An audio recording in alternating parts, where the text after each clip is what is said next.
हुकूमत पसंद एंकर्स की अच्छी बात यह है कि वो खुद ही अपनी अदालत लगाते हैं, केस सुनाते हैं, दलील देते हैं और किसी न किसी तरीके से, किसी न किसी लॉजिक से पीटीआई खास तौर पर इमरान खान को कसूरवार, सजावार करार दे देते हैं। यानी इमरान को ही हर मसले, हर खराबी की जड़ बता देते हैं। तो सुहेल आफरीदी साहब इमरान खान साहब की रिहाई बज़ोर बाजू या किसी ताकत के जोर पर नहीं अचीव कर पाएंगे। जो इस वक्त intelligence based operation Khyber Pakhtunkhwa में हो रहा है वो नहीं रुकेगा। रेड लाइन पाकिस्तान है, कोई सियासी जमात, कोई सियासी लीडर नहीं है। लेकिन अगर आपका ख्याल ये है कि आप सूबे को ऐसे चलाएंगे जैसे कोई वायसराय चला रहा है और आप नहीं, आप वफाक की इकाई हैं, आप डिपेंडेंट है वफाक के ऊपर बहुत सी चीज़ों के लिए। सूबाई खुद मुख्तारी अपनी जगह, लॉ एंड ऑर्डर आपका मसला है, लेकिन आपका मसला सिर्फ लॉ एंड ऑर्डर भी नहीं है, आपका मसला दहशत गर्दी है। और दहशत गर्दी से निपटने के लिए क्या आप इक्विप्ड हैं? जवाब है नहीं। फिर लूटने दें पूरे पाकिस्तान को, लुट जाए पूरा खैबर पख्तूनख्वा खुदा न खास्ता और दहशत गर्द आके बैठ जाए वहाँ पर ये ख्वारजी, और आप उन्हें भत्ते दे के अपनी हुकूमतें चलाते रहें।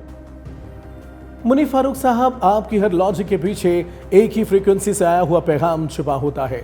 आपने फरमाया है कि सुहेल आफरीदी चाहते हैं कि वो बज़ोर बाज़ो इमरान खान को रिहा करवाएं, तो ऐसा तो होने वाला नहीं। बिल्कुल दुरुस्त कहा है आपने। लेकिन मसला ये है, आपको भी पता है कि इमरान खान कैद में खुद साख्ता एक तरफा मुकद्दमों, कवानीन की वजह से हैं, यानी बज़ोर बाज़ू ही हैं। और आप खुद अक्सर इस बज़ोर बाज़ू कैद का प्रचार करते रहते हैं। कहते हैं जब तक इमरान अपने मामला ठीक नहीं करेंगे बाहर नहीं आएंगे। यानी आप खुद तस्लीम करते हैं कि इमरान जेल में अपने केसेस की वजह से नहीं, अपने बयानिए, अपनी सोच, अपने नुक्ते नज़र की वजह से हैं। आप तो यहां तक कह देते हैं कि इमरान को रिहा करने का फैसला अदालत ने नहीं, रियासत ने करना है। यानी आप साफ कहते हैं कि रियासत ने बज़ोर बाज़ू ही इमरान को अडियाला में मेहमान रखा हुआ है।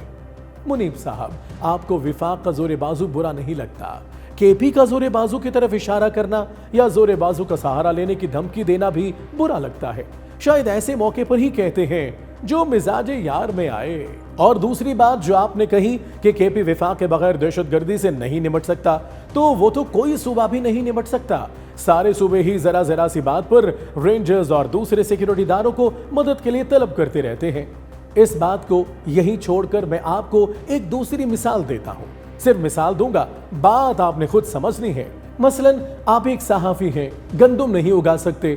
अगर किसान आपको कहे कि गंदम लेनी है तो फिर बिला चूचरा मैं जो कहूंगा आपको मेरी हर बात माननी पड़ेगी। तो आप क्या करेंगे? सोचें, हमने बड़ी वाज़ेह मिसाल दी है।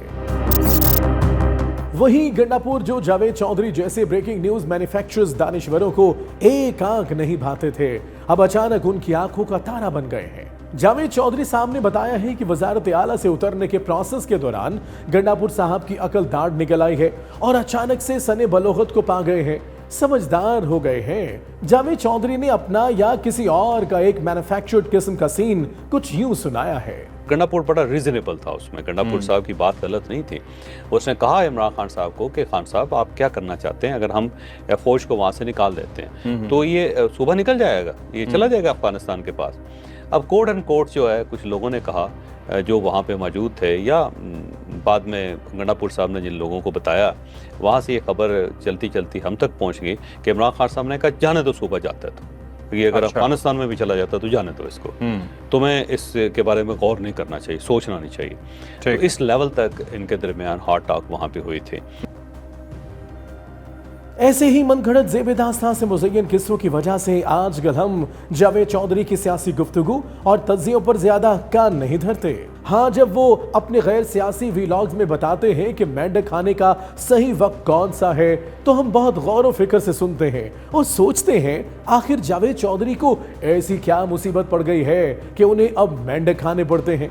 बाकी इमरान ने अगर वाकई ये कहा भी है कि सूबा जाता है तो जाए, तो यकीनन इस गुफ्तगू का कोई स्याको सबाक होगा।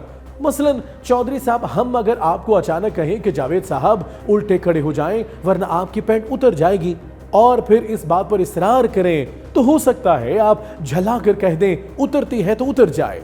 तो इस पर हमारा ये कहना कि जावेद चौधरी कहते हैं कि मेरी पैंट उतरती है तो उतर जाए, नामुकम्मल बात है, सरासर ज्यादती है आपसे। ऐसी ही कोई सूरत हाल शायद इमरान खान से पेश आई होगी और जो आप कह रहे हैं खास सियाको सबा के साथ उनके मुंह से निकल गया होगा। वैसे हमने पैंट वाली मिसाल अच्छी दी है ना, तो फिर कर दें इस पर भी एक व्लॉग। हुकूमत नून लीग और खास तौर पर मरियम नवाज के हिमायत याफ्ता व्लॉगर रजी दादा ने मुल्क की मौजूदा सूरत हाल के तनाजुर में सिस्टम और इस्टेब्लिशमेंट के खिलाफ एक खतरनाक बल्कि खतरनाक तरीन ट्वीट दागा और फिर थोड़ी देर बाद इसे डिलीट भी कर दिया। ट्वीट क्या है, हमारी जरूरत नहीं कि हम इसका मतन यहां दोहरा सकें।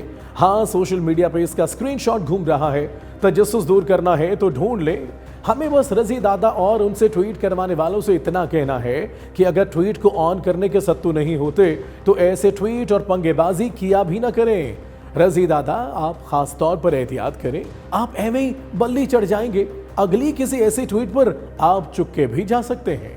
Talk is live, like share subscribe कीजिए, क्योंकि सच वही जो हम बोलें। Talk is live.